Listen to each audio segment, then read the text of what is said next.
Hi, good morning, everyone. Thank you for tuning into Viewpoint on 96.3 FM. We have a busy May Day, May 1st. To start the show off, we have two wonderful guests to kind of lead us off.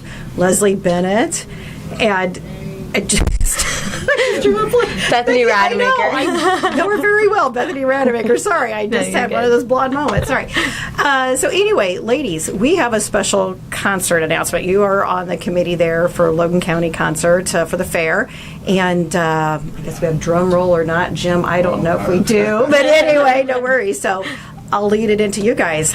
So who do we have? Yes, so I'll come up with our opening act is Adam Doliak this year, and our headliner this year is Diamond Rio. Oh, wonderful, wonderful. So when do tickets go on sale then?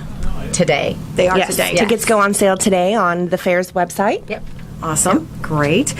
And so we're still going to have the concert there like people are used to in the past. They're like, I think that's what the southeast corner of the fairgrounds. Same location. Same location, everything. Mm-hmm. Yes. Wonderful. Yep. Wonderful. Yes. So how much are tickets then? So general admission is $30. We're doing the pit again because it was a really big hit last year, so those are $40. Okay. All right. Wonderful. Mm-hmm. So anything else you want to add for our listeners about the concert at all? Or is there a pre-party coming up? Or are we thinking about doing a pre-party before the concert? Or what do you guys think about doing there? Well, you can look forward to some advertisements in the near future for things that we're looking forward to for the concert. Something new that we have this year is call-ahead seating. So if you need some handicap accessible seating, if you need to bring a lawn chair, if you cannot stand the whole time, you can call the fair office to be able to do that. So we thought that was something that was really important to be able to do this year. Oh, wonderful. Yeah. Wonderful. Yeah. Well, I will let you ladies get back to your day jobs then. But thank you so much for coming Thank you so much. We're excited. This. Thanks so much.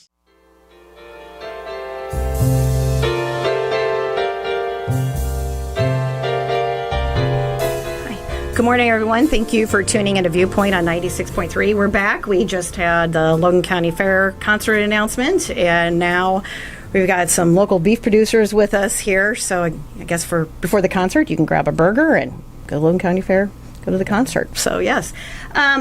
May is National Beef Month. We hit it off, I guess we can started it off last week with Joan Harrison and Corey Malone, beef producers from the Mackinac, Danvers area.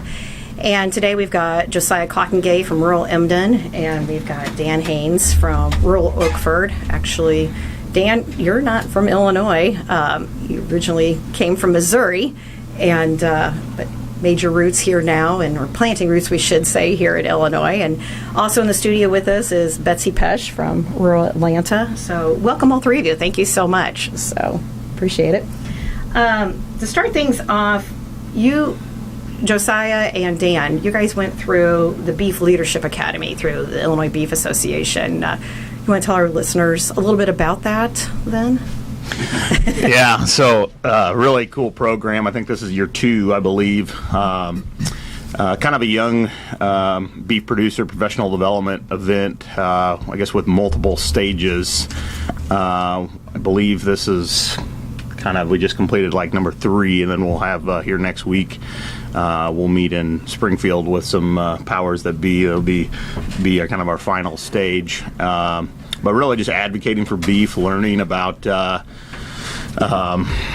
all that goes in and all the different facets of the industry and what Illinois as a state does for beef. I mean, we're really not necessarily a volume beef producer, but we're corn and soybean producers, and with that, there's a lot of beef opportunity, I guess, with that, and I think Dan and I both have a pretty good passion for that, and have learned a lot of things along the way. So, wonderful. Dan, how did you get involved in the Leadership Academy? So I first got involved with the Beef Association because my wife wrote the Illinois Beef Magazine when she was on staff there several years ago, and so we got to know some of the directors and the executive staff and the office staff, and so being in that loop, I guess, we were able to discover the Beef Leadership Academy, and last year at the annual meeting, actually in June, we saw the previous class graduate from the Beef Leadership Academy and felt like that would be a be an excellent fit for us as well. And so being able to network with other beef producers that are our age, similar ages around the state, and seeing different types of cattle operations and their different backgrounds and ways that opportunity presents itself in the beef industry to people that are involved in full-time production agriculture and people who are not involved in full-time production agriculture has been a really neat experience to see how everybody kind of custom tailors their beef operation to fit into their life. How many is in the academy in your, I guess you say your class, if you want to say, then? 8. Roughly? 8 or 9, I believe, of us, something like that. Maybe a little less, 7, I'm trying to think.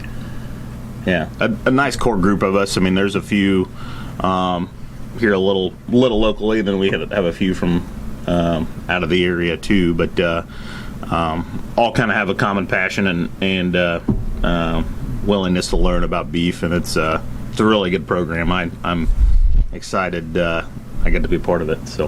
So I understand you guys went on an interesting tour a while ago up by Chicago. You want to share that with our listeners, because I find that very fascinating, and I'm sure they will too. So kind of take us from start to point to finish on that. So. Yeah, this was very exciting for me because of I love McDonald's. I've always loved McDonald's long before this, and I've always been a huge advocate of McDonald's. But the McDonald's corporate office invited our Beef Leadership Academy to come to their headquarters in Chicago and in downtown, and we saw their headquarters. We met with the purchasing arm of their proteins that procures all of the proteins for the McDonald's corporation, and the team that does that.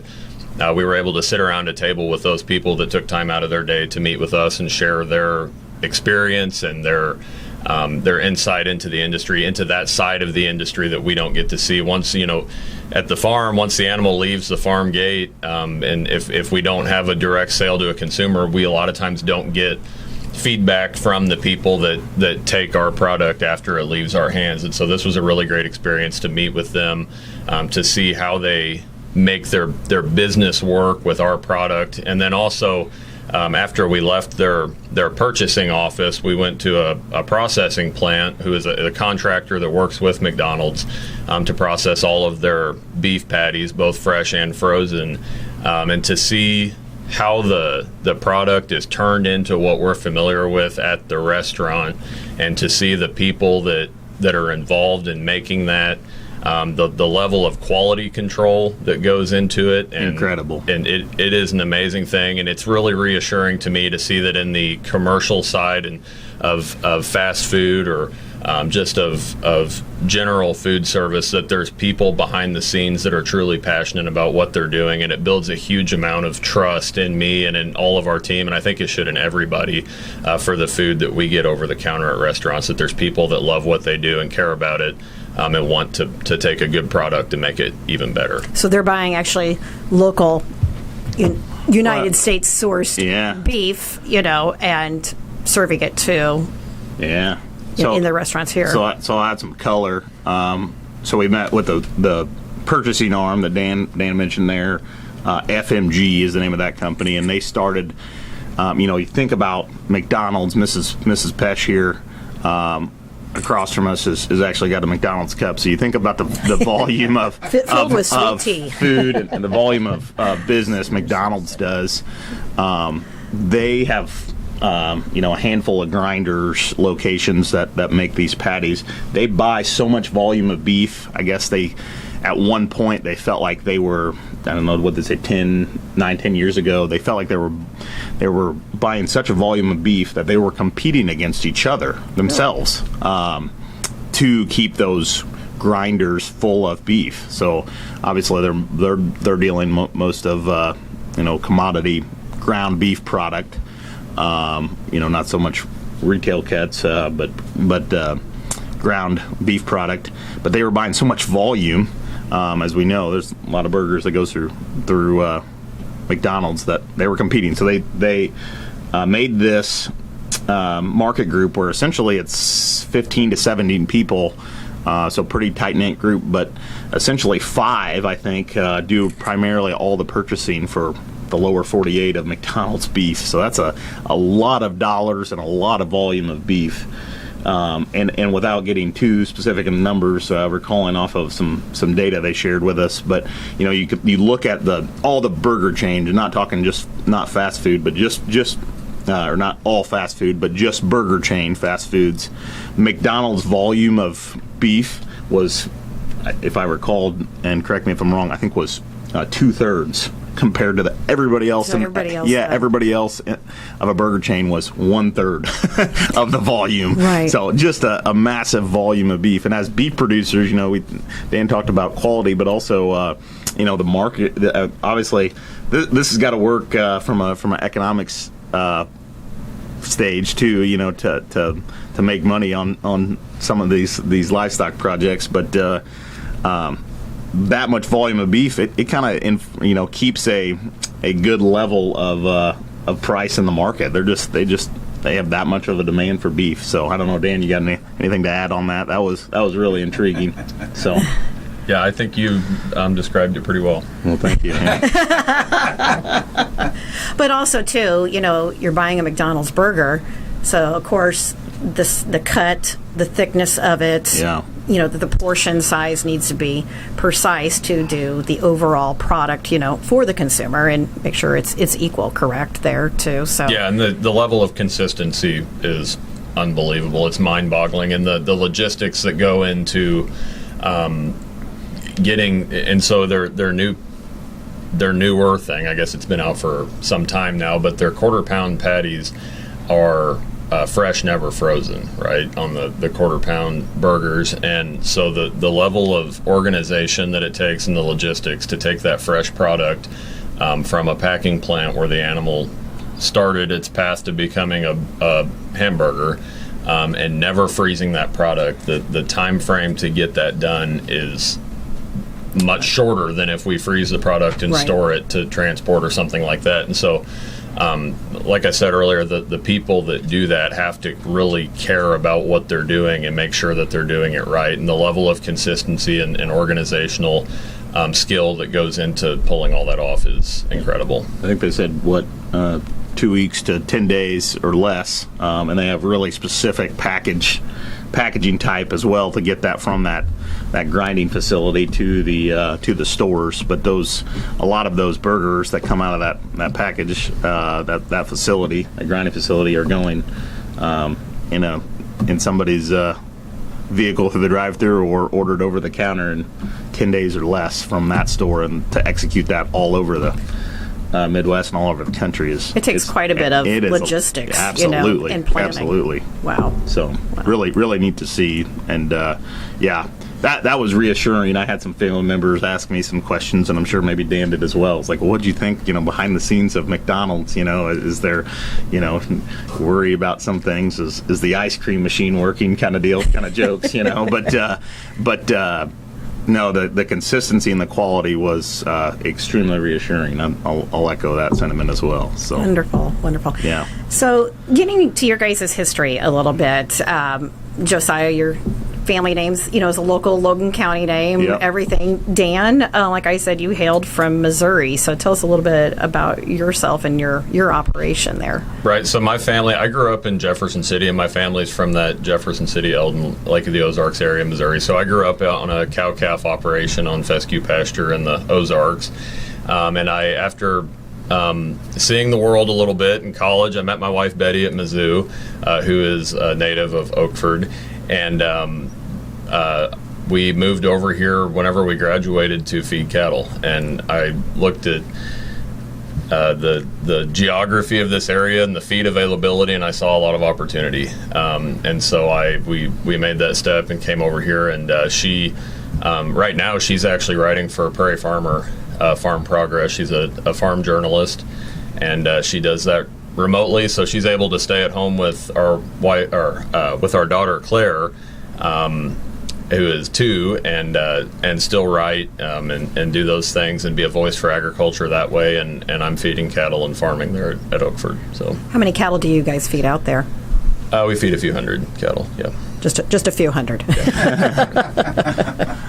So are you also calving out any at all? So we keep some brood cows on grass, and grass is limited in Illinois. You know that it's very hard to compete with row crop agriculture for land, and having the type of land that's suitable for pasture economically in our area is tough to find. And so we have a little bit of pasture, and we do run some commercial cow calf on it as well. But we're limited by space on that side of our operation. I understand, yeah.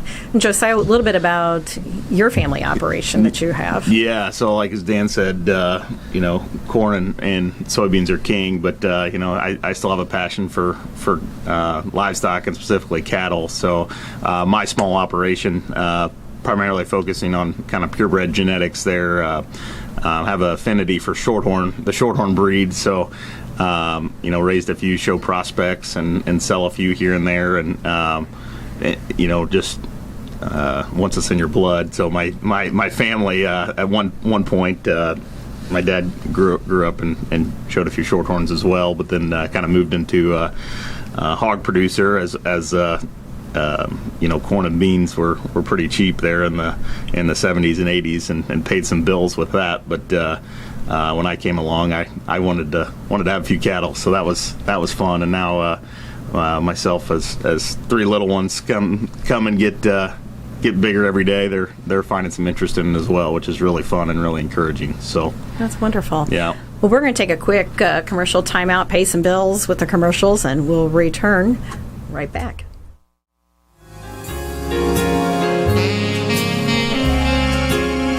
And we're back on 96.3 FM Viewpoint, and we do welcome callers, 217-648-5510, and we do have a caller on the line, so caller, go ahead. Yeah, I just wondering what kind of quality cattle they grind for their hamburger. I haven't fed cattle, a couple hundred head of cattle for 50 years.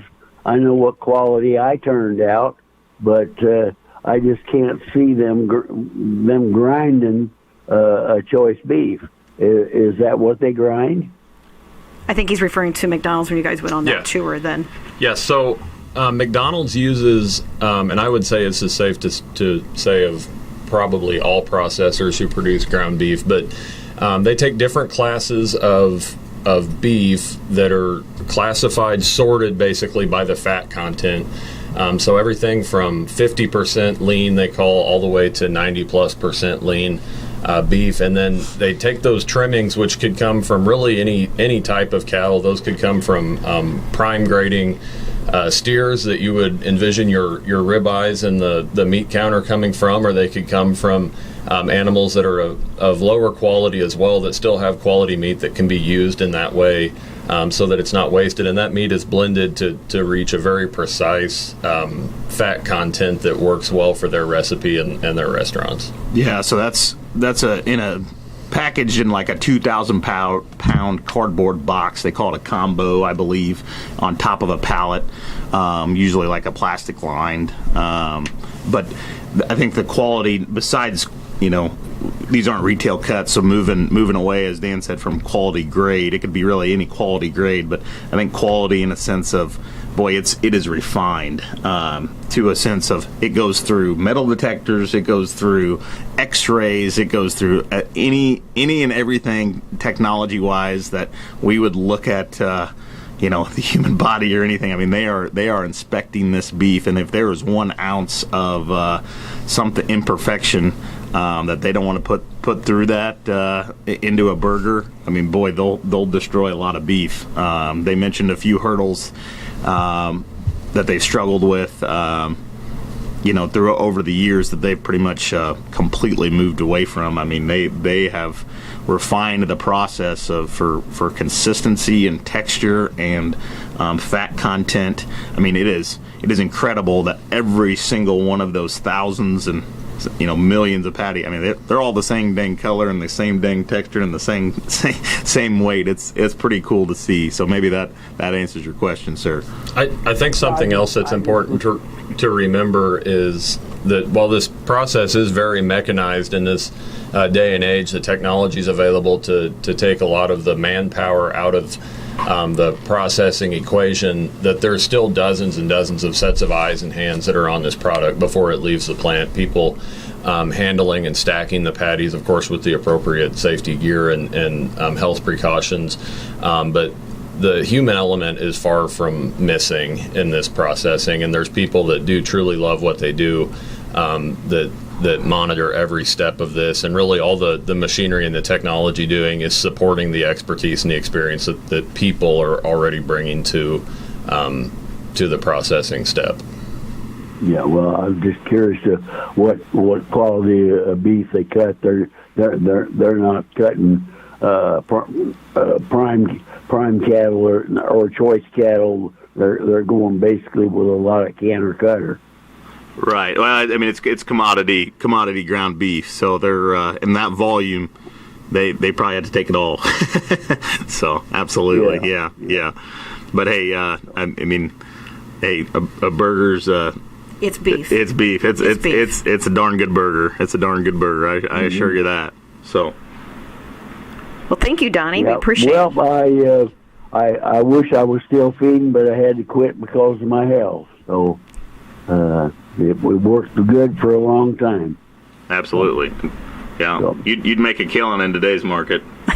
well, the highest cattle I sold before I quit was $1.50 a running. So well, there you go. There you go. That was, but now you're up close to $2. So. Right. Yep. But Absolutely. you still got to buy them replacements. You're and right. they're not cheap. Right. That's right. That's right. Thanks for the question. Thanks for You calling bet. in. Okay. Thanks, Donnie. Bye. So, getting back to the Leadership Academy, what other things have you guys done? And is there a future? Let me ask you guys that.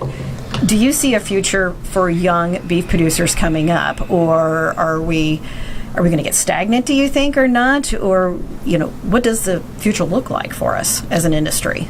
I'm very excited about the future of the ag industry, especially in Illinois, and the livestock and beef in particular leading the way for bringing young people back to the farm, whether it's full-time or part-time or in whatever capacity they're able or want to be involved in agriculture. I think that beef has a pathway to that for them. And so one of the things that we've been able to do with the Beef Leadership Academy is see through these immersive experiences that Josiah was talking about is a number of different ways that people have built beef operations, to some catering specifically to a step of the process that is specialized in, like breeding or placing embryos or doing things like that are very, very technical and very specialized and very niche. And then other parts of it that are more commercial, that work for other people who have access to different types of facilities or land or feed resources. And there's just so many different ways that people can enter this industry. And it doesn't take a huge land base to have a beef operation that you can really own and be proud of. And so that's one thing that excites me. But I think that there's so much opportunity in our state. Everywhere we turn in the state of Illinois, we have feed, ethanol byproducts and grains and excess hay from waterways and roadsides and set-aside areas, and crop residues and things like that. All of these things that otherwise would be waste that we can feed to cattle to build a protein product that's nutritious, and is second to none in eating experience. What's your thoughts on that, Josiah? Yeah, I agree. I think, we may have to be a little more creative or unique in the sense of, you're probably not just going to come back to the farm and everything's going to be, pretty cut and dry, and you're just going to buy a bunch of cattle and feed them and make a ton of money. There's probably, some nuances that'll take place to execute on this as young beef producers, excuse me. But boy, it's exciting, and if you have a passion for it, it absolutely can be done.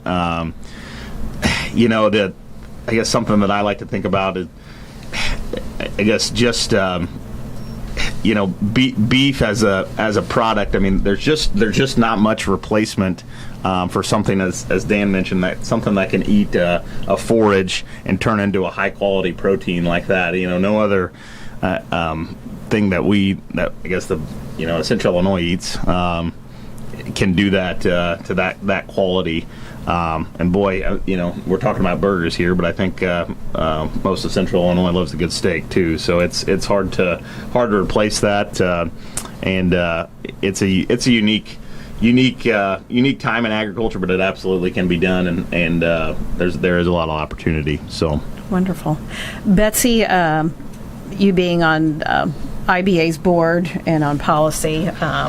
Also, too, coming up for our young listeners that are thinking about, taking a step into the beef industry, how do they go about doing that? We've got another leadership academy coming up, or who do they contact? Or there'll be another leadership academy coming up for this following year. This particular group, I think, has got one more session coming up, I believe, next week. So probably sometime this summer, the Illinois Beef Association will start advertising applications for the following year. And I would just say to, go to the website, Illinois Beef Association, keep on top of that, looking for that time of applications. But this is just a fantastic opportunity for young producers. This is a way for these young people to, like I said, get educated about the whole realm of beef production.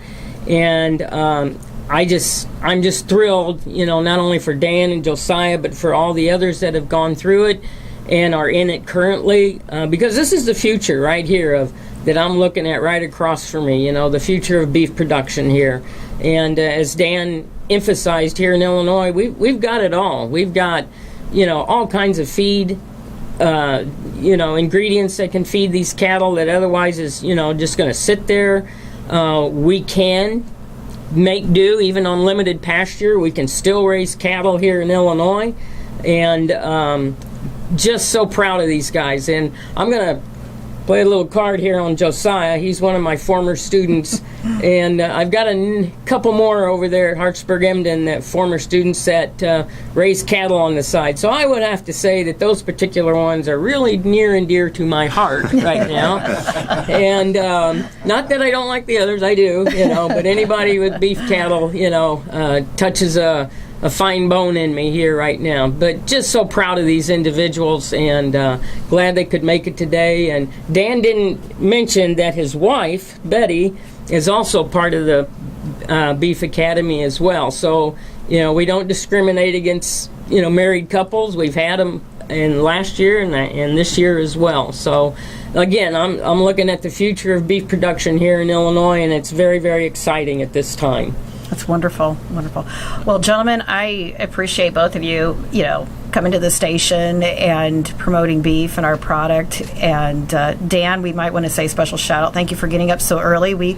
You were picking up 25 ton of feed at 4 o'clock this morning in Decatur to go back home with. So, we appreciate both of you. So thank you so much to both of you. And listeners, thank you for tuning in. Again, May is National Beef Month. We've got a lot of promotions going on here at the station, so you can listen and win. And the Lord and weather willing, we'll be back again next week.